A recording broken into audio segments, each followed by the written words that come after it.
नमस्कार दोस्तों, स्वागत है आपका अपने YouTube चैनल directstudy.com में। दोस्तों आज हम लोग बात करने जा रहे हैं कि गुप्त काल के बाद क्या हुआ।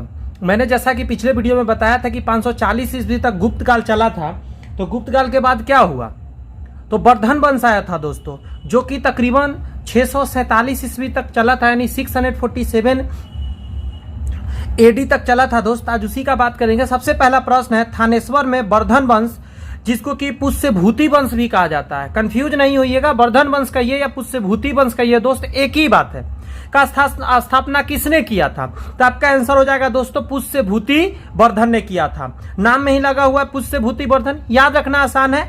मैच द कॉलम बताइए, राज्य है और राजधानी है दोस्तों। आंसर देने का दो का प्रयत्न कीजिए दोस्तों, इसके सामने सामने आंसर हो जाएंगे। वर्धन वंश का दोस्तों यदि हम बात करें तो थानेश्वर हो जाएंगे। अगर मौखरी की बात करें दोस्तों कन्नौज हो जाएंगे। बाकाटक की बात करें तो पुरिका हो जाएंगे। और मैत्रक की बात करें दोस्तों तो बल्लभी हो जाएंगे। बहुत ही काम का है दोस्तों। वर्धन वंश की बात करें थानेश्वर, मौखरी का दोस्तों कन्नौज, बाकाटक का हो जाएगा पुरिका और मैत्रक का हो जाएगा बल्लभी। नेक्स्ट प्रश्न को बताइए दोस्तों, ये भी मैच द कॉलम है। राजवंश है दोस्तों, संस्थापक है। तो 3 का आंसर देने का प्रयत्न कीजिए दोस्तों। जी हाँ, 3 का आंसर दीजिए। इस बार सामने सामने नहीं है, थोड़ा चेंजिंग है, बताइएगा जरा। तो आंसर हो जाएंगे पहला का दोस्तों 4 हो जाएंगे। ऊपर में बताया वर्धन वंश को बनाने वाला पुष्यभूति ही थे संस्थापक। अब नेक्स्ट है दोस्तों मौखरी। मौखरी का आप 2 कहेंगे, मौखरी का 2 कहेंगे, यानी ईशान वर्मा जो थे दोस्त, उन्होंने मौखरी को बनाया। और अगर सी की बात करें दोस्तों तो 3 हो जाएंगे। बाकाटक का दोस्तों विंध्य शक्ति ने बनाया था, बाकाटक वंश जो है विंध्य शक्ति ने स्थापित किया। और लास्ट बता मैत्रक, इसके हो जाएंगे दोस्तों भट्टार्क, भट्टार्क कहेंगे। वर्धन का पुष्यभूति, मौखरी का दोस्तों ईशान वर्मा, बाकाटक का विंध्य शक्ति और मैत्रक का दोस्तों भट्टार्क। याद रखेंगे ऐसे करके।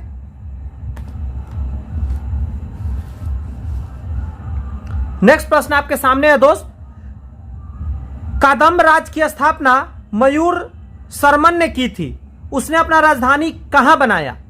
4 का आंसर आप दीजिए कमेंट्स में दोस्त। आंसर हो जाएंगे वजयंती को या बनवासी को। रिपीट कर रहा हूं, कदम्ब राज की स्थापना मयूर शर्मन ने किया था, राजधानी बनाया था दोस्तों वैजयंती को।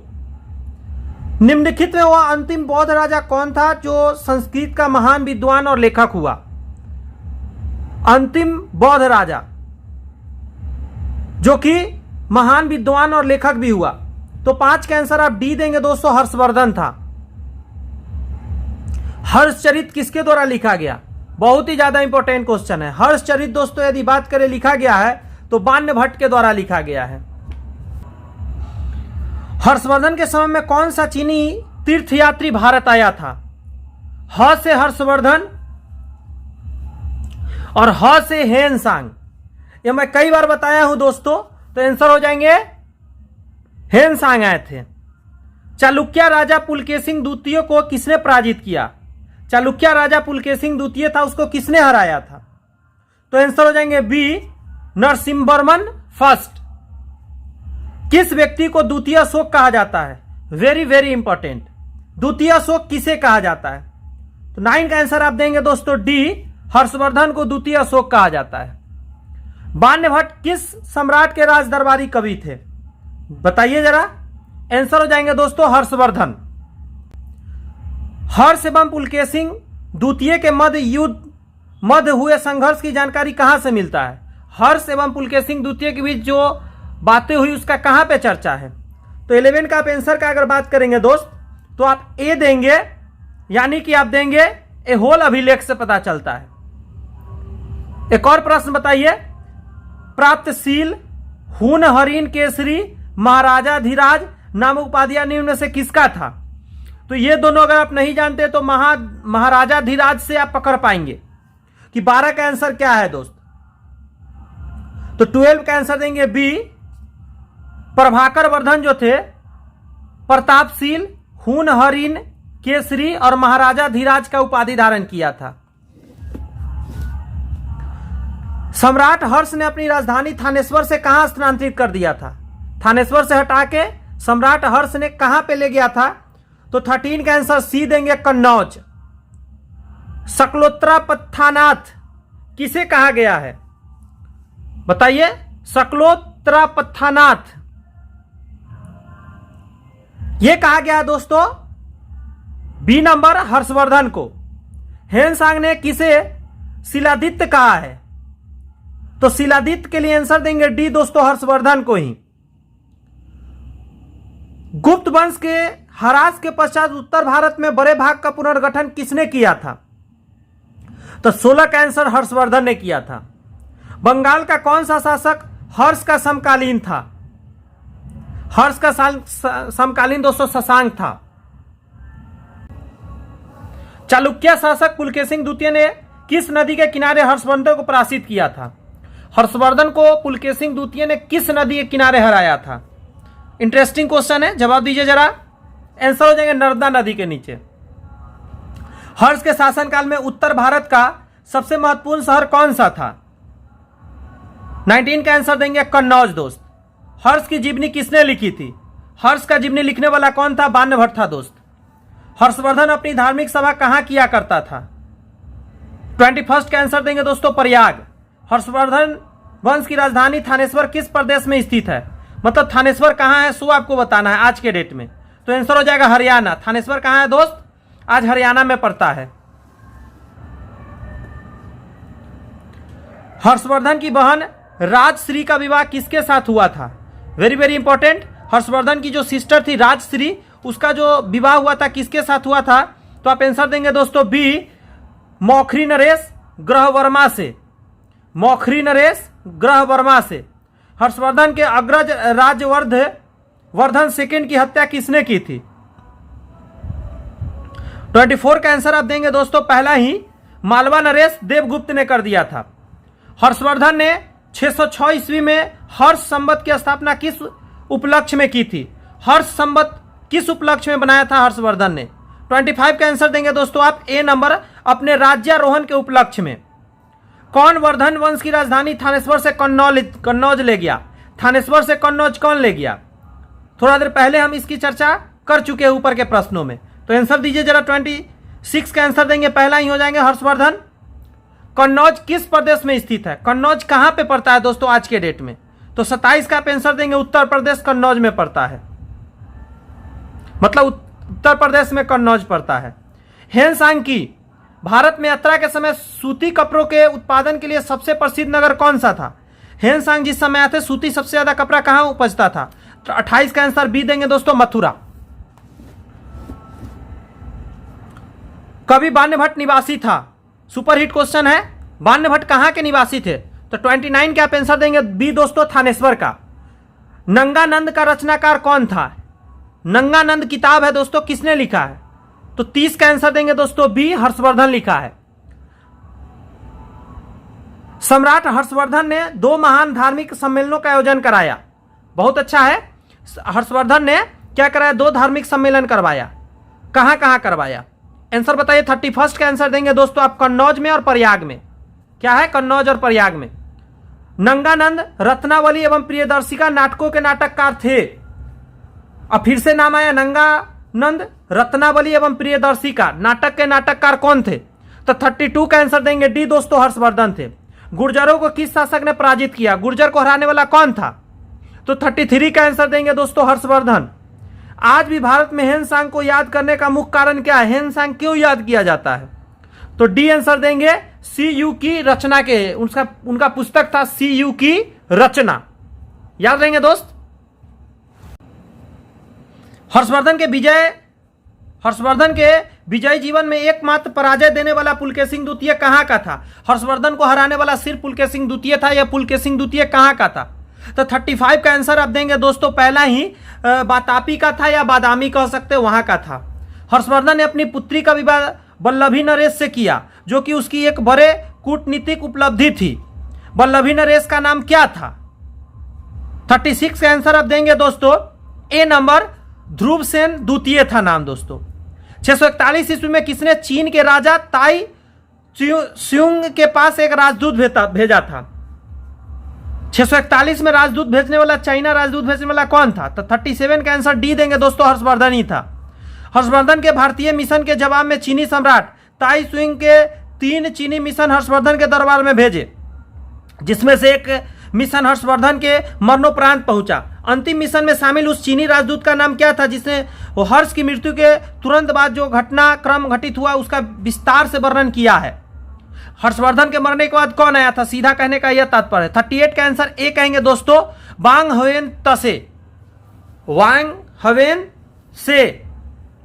किस चीनी यात्री को वर्तमान शाक्य मुनि एवं यात्रियों में राजकुमार कहा जाता है?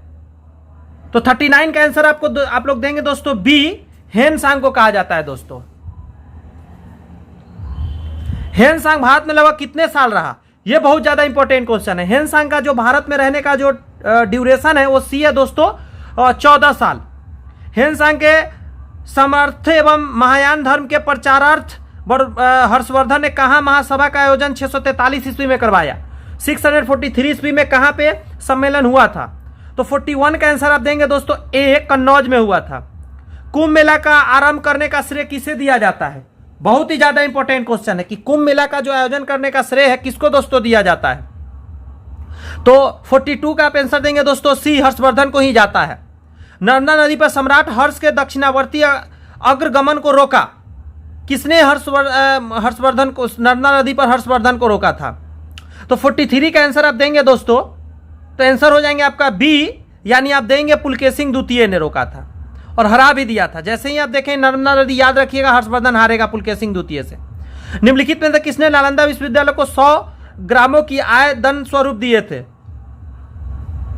100 गांव का आय जाता था नालंदा विश्वविद्यालय को, किसने दिया था? ये बहुत ही ज्यादा इंपॉर्टेंट क्वेश्चन है। तो 44 का आंसर आप देंगे दोस्तों डी देंगे, हर्षवर्धन ही है ऐसा व्यक्ति। अब मैच कराना है दोस्तों।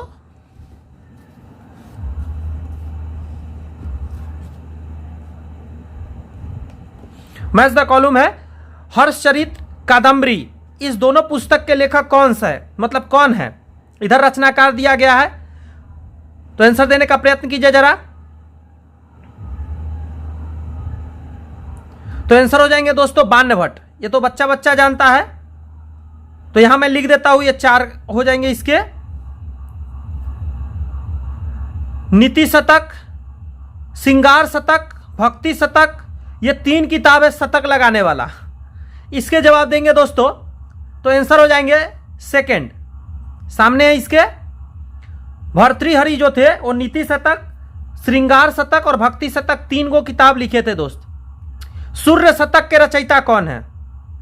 अब शतक शतक देख के इसको भी मत मार दीजिएगा, इसका आंसर दूसरे होंगे दोस्तों। सूर्य शतक के रचयिता दोस्त थे, वो थे 3, यानी मयूर थे, प्रियदर्शिका, रत्नावली और नांगानंद। ये मैं ऊपर भी बताया, ये 1 नंबर होंगे। हर्षवर्धन इसको लिखे हैं। ये नाटक था प्रियदर्शिका, रत्नावली और नंगानंद, ये हर्षवर्धन लिखे थे। हर्षचरित्र कादम्बरी जो दोस्तों बाण्य भट्ट ने लिखा था, और सूर्य शतक दोस्तों मयूर ने लिखा, और नीति शतक, श्रृंगार शतक और भक्ति शतक दोस्तों भर्तृहरि ने लिखा। बहुत ज्यादा इंपॉर्टेंट है, कई किताब का नाम यहाँ पे आ गए। टोटल देखा जाए तो 3, 4, 5, 6, 7, 8, 9 किताब का दोस्तों आप यहाँ पे प्रैक्टिस कर लिए। 1-2 बार इसको रिवाइज करके वीडियो देख के याद कर लीजिए दोस्त। निम्नलिखित में से कौन हर्षवर्धन के दरबार में संबंध नहीं था? हर्षवर्धन के दरबार में नहीं पहुंचने वाला या नहीं रहने वाला दोस्तों कौन व्यक्ति है? 46 का आंसर आप देंगे बी नंबर, कालिदास तो हर्षवर्धन से नहीं संबंधित है, बाण्य भट्ट हर्षवर्धन के दरबार से संबंधित है, भर्तृहरि, मयूर तीनों। और ऊपर में हमने किताब भी इनका देख लिया। कथन वाला प्रश्न है, बहुत ही बेहतरीन क्वेश्चन है, जवाब दीजिए जरा दोस्त। हर्षवर्धन ने किसी नवीन शासन प्रणाली को जन्म नहीं दिया, क्या यह सही बात है या गलत बात है? बताइए जरा, सोचिए। हर्षवर्धन ने गुप्त शासन प्रणाली को कुछ से संशोधन के साथ अपनाया। देखिए दोस्त, दोनों अलग अलग बात है, इसका इससे रिलेशन कुछ भी नहीं है। पहला है कोई भी नया मतलब शासन प्रणाली नहीं लाया, ये एकदम सही राइट बात है, पहला सही है। और दूसरा भी सही है, थोड़ा सा संशोधन करके उसको अपना लिया था, गुप्त वंश को, कुछ भी चेंज ज्यादा नहीं किया था। तो पहला ही आंसर हो जाएंगे कि ये और दोनों सही है, लेकिन आर ए की सही व्याख्या नहीं है। कौन सही सुमेलित है? सामने सामने दिए गए हैं, तीन प्रश्न है, बताइए कौन सुमेलित सही है इसमें। 48 का आंसर दोस्तों आप डी देंगे, उपयुक्त सभी सुमेलित है। अवंती जो दोस्तों है हर्षवर्धन का प्रधानमंत्री था। सिंहनाद जो था महासेनापति था। कुंतल जो था सेनापति या अस्त्र सेना कह सकते हैं दोस्त था। ठीक है, नेक्स्ट देखिए, किसका कथन है भारत के लोग गर्म मिजाज के हैं, उन्हें जल्दी गुस्सा आता है परंतु ईमानदार होते हैं, भारतीय स्वच्छता प्रेमी भी है। बहुत अच्छा है। विदेशी किसी ने बड़ाई किया है इंडियंस का, बताइए 49 का आंसर बता सकते हैं आप। सी हो जाएंगे दोस्तों, हेनसांग ने बड़ाई किया ऐसा। अग्रहार, अग्रहार का अर्थ क्या था बताइए। 50 हाफ सेंचुरी लग चुका है, बताइए। पहला ही आंसर हो जाएगा ब्राह्मणों को दिया जाने वाला कर मुक्त भूमि अनुदान, जो जमीन दे दिया जाता था ब्राह्मण को रहने के लिए या उपज करके खाने के लिए, या यूं कहे कि किसान उस पर उपज करेंगे उसका कर उछलने के लिए। तो आंसर हो जाएंगे दोस्तों अग्रहार। नेक्स्ट है घटी यंत्र, तुला यंत्र का प्रयोग होता था। तो 51 का आंसर हो जाएंगे दोस्तों बी, खेत की सिंचाई के लिए। दक्षिण भारत के संदर्भ में एरीपत्ती का अर्थ था, बताइए एरीपत्ती का अर्थ क्या था। तो 52 का आंसर देंगे दोस्तों आप, पहला ही जलाशय की भूमि। हर्ष के काल में भू राजस्व की सीमा थी। तो 53 का आंसर देंगे दोस्तों 1/6 से 1/10। गुप्त काल में हमेशा 1/6 रहा है, लेकिन इसमें हर्षवाल में बदल गया था, 1/6 से लेकर 1/10 भाग था दोस्त। मौखरी शासकों की राजधानी क्या थी। लास्ट क्वेश्चन है 54 नंबर दोस्तों, आंसर देंगे आप कन्नौज। दोस्तों इतना ही कहूंगा, ये सारे प्रश्न 1 से 2 बार 3 बार अगर आप प्रैक्टिस कर ले तो पूरे दिमाग में छप जाएंगे दोस्तों, और अब बेहतरीन तरीका से एग्जाम आपके निकलेंगे। तो बस इतना ही कहूंगा, नेक्स्ट वीडियो का इंतजार कीजिए। बहुत जल्द नेक्स्ट वीडियो लेकर आ रहा हूं, जिसमें प्राचीन भारत की बात करेंगे दोस्तों, विविध की बात करेंगे। तब तक के लिए मस्त रहिए, तंदुरुस्त रहिए, मेहनत करते रहिए। All the best, thank you friends.